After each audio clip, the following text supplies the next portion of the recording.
Untuk mengetahui perkembangan terkini pasca kebakaran Glodok Plaza, saat ini kita sudah bergabung dengan dua jurnalis Kompas TV.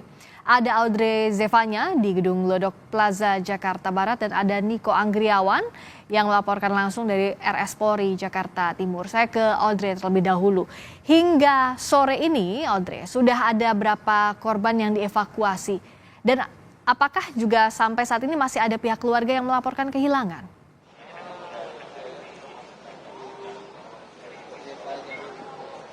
Ya, Friska dan juga saudara, kalau sampai pada sore hari ini untuk korban yang sudah berhasil dievakuasi, ini ada sebanyak 5 korban sudah dievakuasi dan juga sudah dibawa ke Rumah Sakit Polri Kramat Jati. Namun sekarang kalau Anda lihat di belakang saya, ini saat ini petugas damkar bersama dengan tim rescue ini sedang melakukan proses evakuasi kembali karena dikatakan tadi dari petugas damkar mendapatkan informasi telah ditemukan satu lagi korban. Dan ini masih diperkirakan begitu karena dari petugas damkar ini membagi timnya melakukan penyisiran di lantai 7 dan juga lantai 8 yang tentunya ini masih sedang dilakukan proses evakuasinya karena juga dari petugas damkar sendiri mengatakan tentu yang menjadi fokus mereka pada saat ini adalah pada pencarian korban yang dimana kita ketahui ada sebanyak 14 korban dinyatakan hilang begitu oleh anggota keluarga mereka yang dimana masih ada terdapat 9 korban lagi yang masih berusaha dicari oleh tim rescue begitu juga dengan petugas damkar. Nah saat ini satu korban sedang dalam proses evakuasi.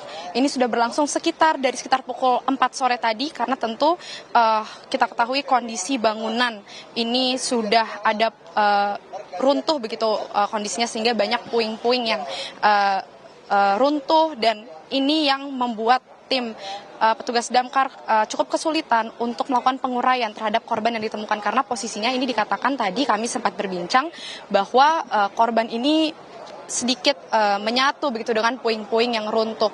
Dan tentu kita masih menunggu karena tim Inavis juga petugas damkar dan tim rescue ini sudah masuk ke dalam dan kita akan melihat bagaimana proses evakuasi yang dari tadi ini masih terus berlangsung oleh petugas damkar dan juga untuk terkait dengan apakah masih ada anggota keluarga yang melapor. Tadi kami juga sudah menuju ke pusat informasi begitu berbincang dengan tim BPBD. Memang kalau pada hari ini terakhir keluarga ataupun kerabat dari korban yang melapor ini hanya sampai tadi pagi. Dari siang ke sore hari ini tidak ada lagi keluarga korban yang melapor begitu, namun ini tidak menutup kemungkinan. Tentu posko BPBD ini masih terus buka 24 jam setiap harinya selama proses pencarian korban masih berlangsung.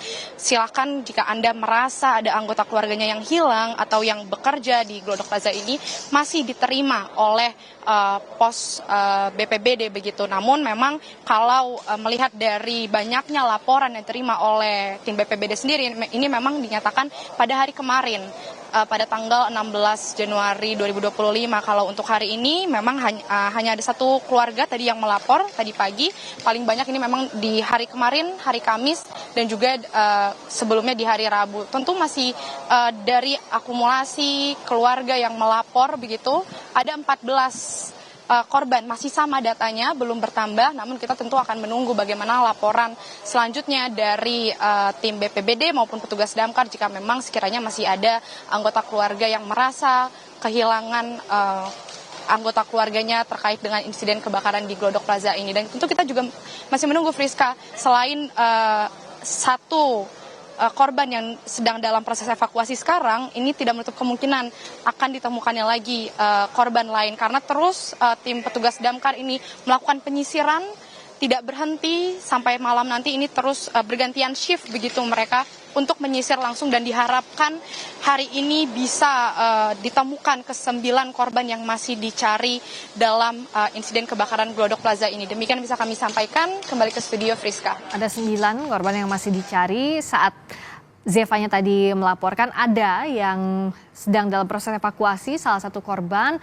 Tim pemadam kebakaran juga masih mengevakuasi dengan sejumlah tantangan, antara lain bangunan juga yang dalam kondisi roboh. Ini yang harus hati-hati betul, termasuk juga Anda hati-hati dalam bertugas. Berikutnya kita bergeser ke Rumah Sakit Polri. Ada jurnalis Kompas TV Niko Anggriawan di sana.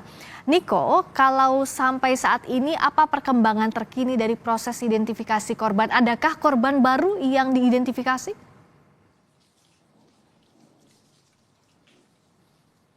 Ya, hingga saat ini Friska dan juga saudara sudah ada 5 kantung jenazah yang diterima oleh RS Polri Kramat Jati terkait dengan kebakaran di Glodok Plaza pada Rabu malam kemarin. Dan kemudian 5 diantaranya ini dengan rincian 3 jenazah ini sempat diterima pada hari Kamis kemarin. Sementara kalau 2 jenazah tambahan lainnya ini diterima oleh RS Polri Kramat Jati pada pagi hari ini. Sementara kalau berdasarkan dari keterangan Rumah Sakit Polri Kramat Jati bahwa semua korban yang ada di dalam 5 kantung jenazah tersebut ini dalam kondisi mengalami luka bakar 100%.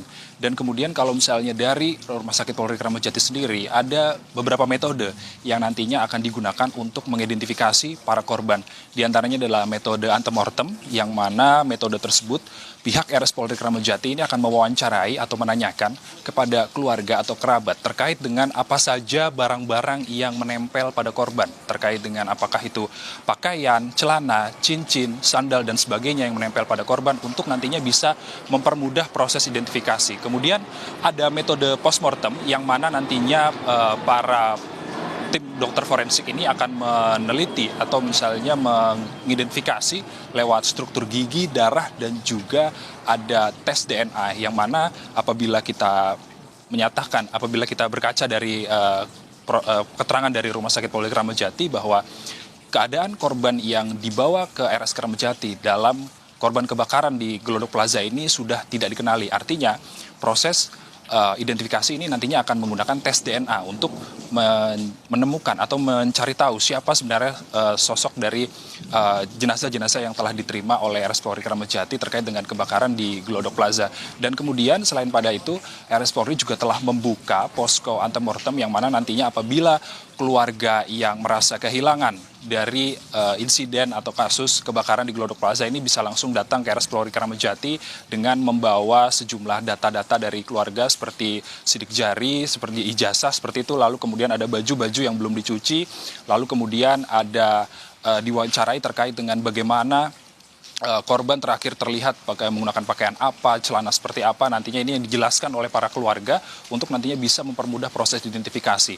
Dan kemudian RS Polri juga meminta keluarga yang datang ke sini untuk nantinya bisa memberikan keterangan sedetail mungkin atau serinci mungkin untuk nantinya bisa mempermudah tim forensik untuk mengenali jenazah keluarga milik siapa ini yang menjadi korban dari kebakaran di Glodok Plaza. Adapun juga keluarga ini diminta untuk membawa kelengkapan-kelengkapan dari para korban.